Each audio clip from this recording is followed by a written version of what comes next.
Hi అండి. అందరికీ నమస్తే. వెల్కమ్ టు తాలింపు కిచెన్. ఈరోజు రెసిపీ బంగాళదుంప ఫ్రై చేసుకుందామండి. బంగాళదుంపల ఫ్రైకి ముందుగా 4 బంగాళదుంపలు తీసుకున్నాను. 4 బంగాళదుంపల్ని చెక్కు తీసి చిన్న ఇంత ముక్కలుగా తరిగి పెట్టుకున్నాను. ఇవి 3 సార్లు కడిగి పెట్టాను శుభ్రంగా. ఈ 4వసారి కడిగిన నీళ్ళల్లో కొద్దిగా ఉప్పేసి పెట్టానండి. ఈ స్టార్చ్ మొత్తం పోయిందాక ఇలా శుభ్రంగా కడుక్కోవాలి.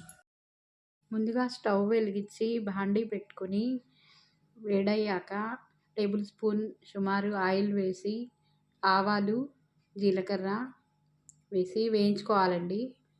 వేగిన తర్వాత కరివేపాకు వేసి వేయించుకుందాం. అది కూడా వేగిన తర్వాత ఎర్రగా క్రిప్సీగా వేగిన తర్వాత బంగాళదుంప ముక్కలు వేద్దాము. బంగాళదుంప ముక్కలు వేయించుకుందాము బాగా.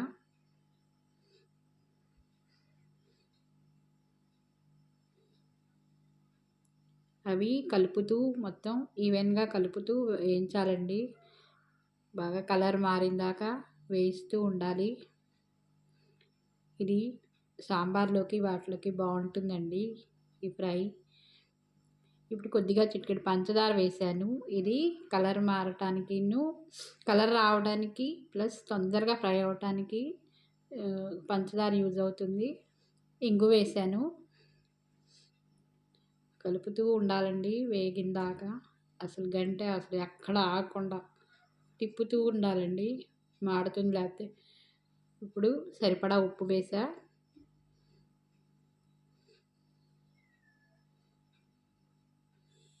కాస్త 3 వంతులు వేగిన తర్వాత వేయించుకుంటూ ఉండాలి. 3 వంతులు వేగిన తర్వాత పసుపు, కొద్దిగా శనగపిండి వేసానండి, 2-3 స్పూన్లు. కారం వేసాను. అది కూడా కలపాలి. కలిపి మంచిగా ఒక 5 నిమిషాలు వేయించుకోవాలి.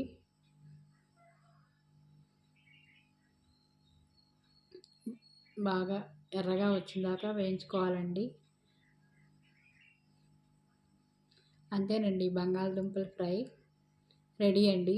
ఈ వీడియో కనుక నచ్చినట్టయితే లైక్ చేయండి, షేర్ చేయండి, సబ్స్క్రైబ్ చేయండి. Please support our channel.